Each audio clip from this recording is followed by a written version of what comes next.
Thank you very much, Sandra, for that introduction. So our panel, as we learned from the last panel, the IRS is always a central focal point here in Washington, D.C., and it'll continue to be during the tax reform discussion. So we're going to focus on the IRS reforms proposed in the House Republican blueprint and what that means for the tax-exempt sector, all of us. As the House tax reform blueprint indicated, there are certain provisions that have gotten a lot of attention around border adjustability, the expensing of expense of interest as well. But one provision that has not gotten a lot of attention are the IRS reforms, titled "A New IRS for the 21st Century." The proposal in general restructures the IRS significantly in order to make it more efficient and more focused. In particular, the proposal streamlines the 6 major IRS units into 3: families and individuals, businesses, and what's called a small claims court. So a big question mark for us is what does that mean for the tax-exempt sector? Where does tax-exempt sector fit into the IRS?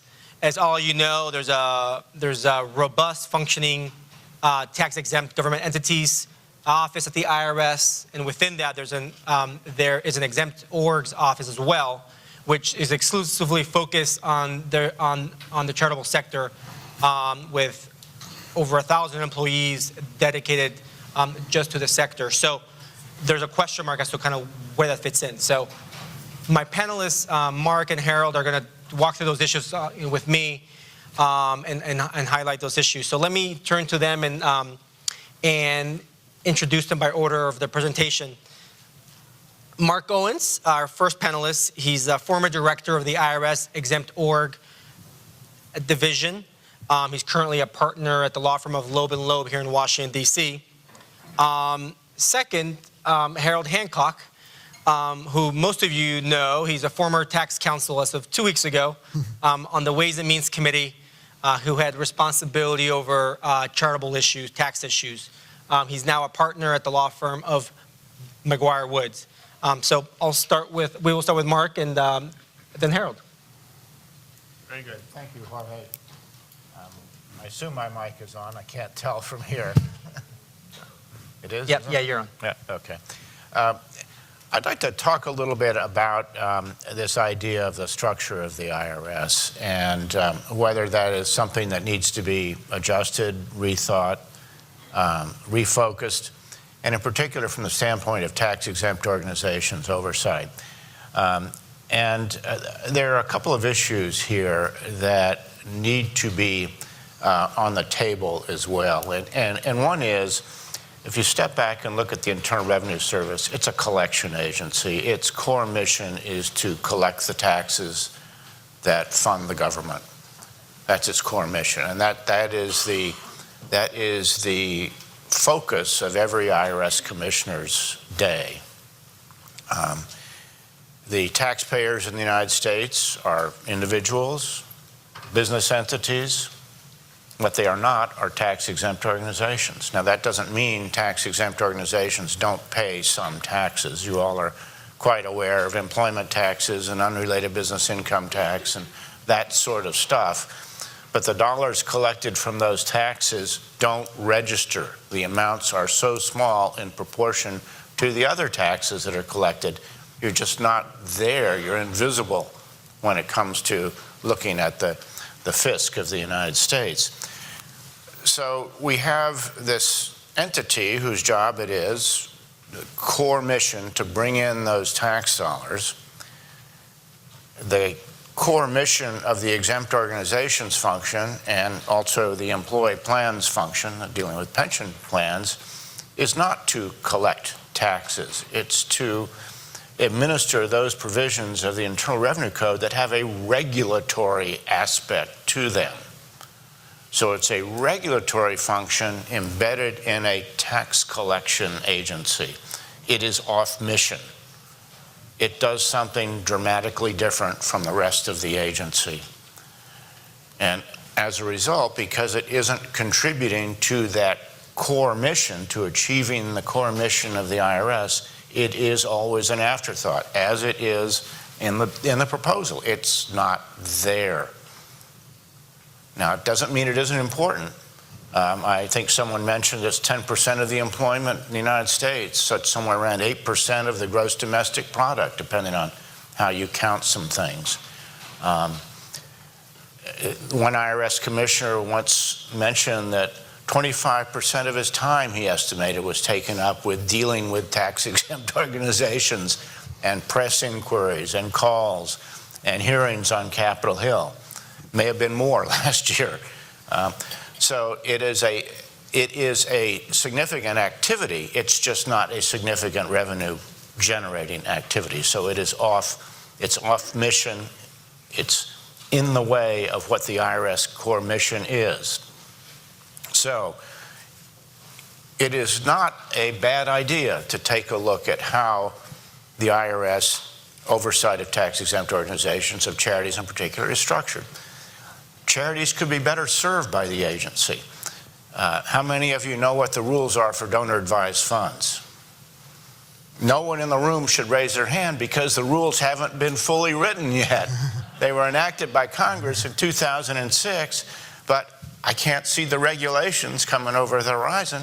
And regulations are just the first step in explaining what the rules are. Then you have private letter rulings, plain language publications, IRS training materials, training the revenue agents to deal with the issues. All that is yet to come. This is legislation that's over a decade old. The charitable community is not being served by the current structure.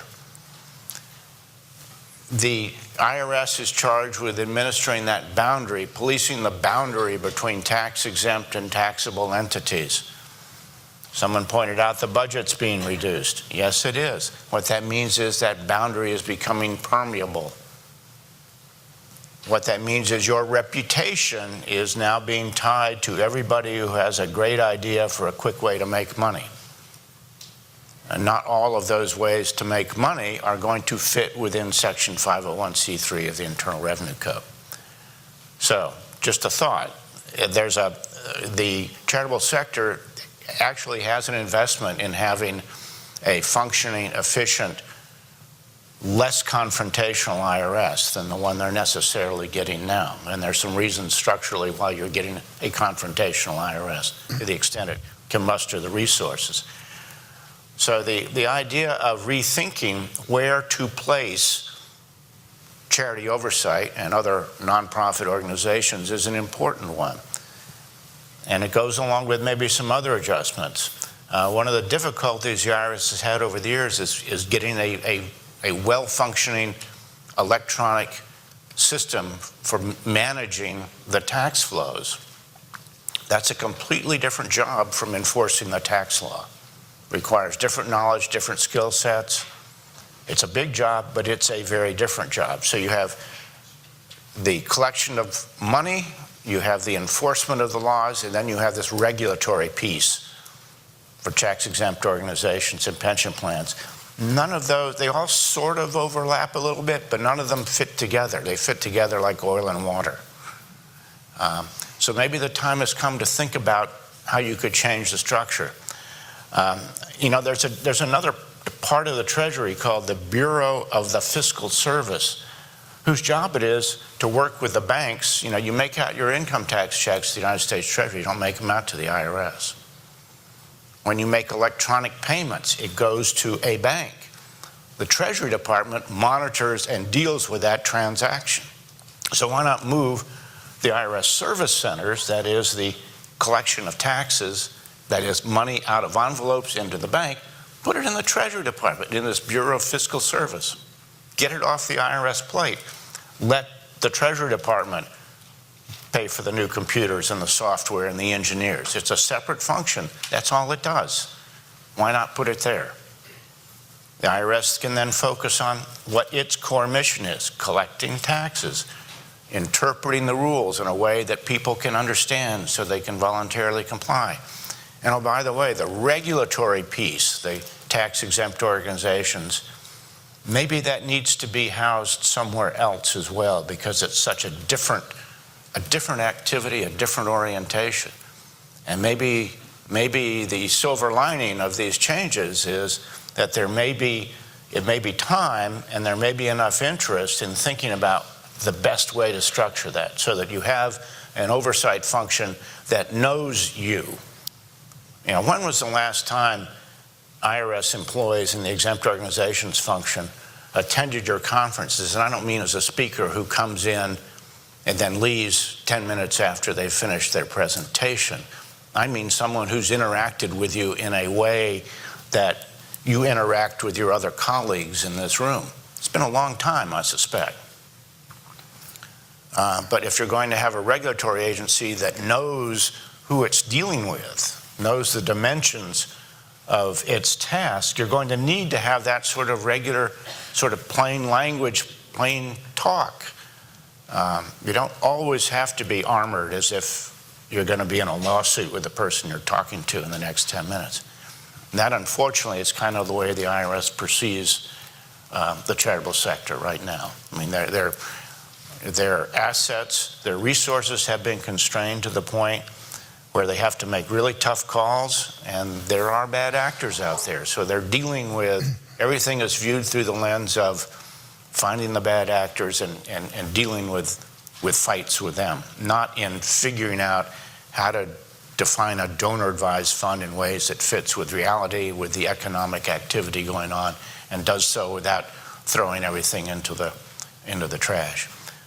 So that's my 2 cents, and I'll turn things back to Jorge. Great. Thank you very much, Mark, for that overview. And I mean, now I'm going to turn to Harold, who's going to give us an overview of kind of what the blueprint says and his insights as to kind of what it means for the tax-exempt sector. Sure. Is my mic on? Yep. All right, great. I'll try to go a little bit quickly here so we can jump into questions, because I think that's always the most valuable part of this.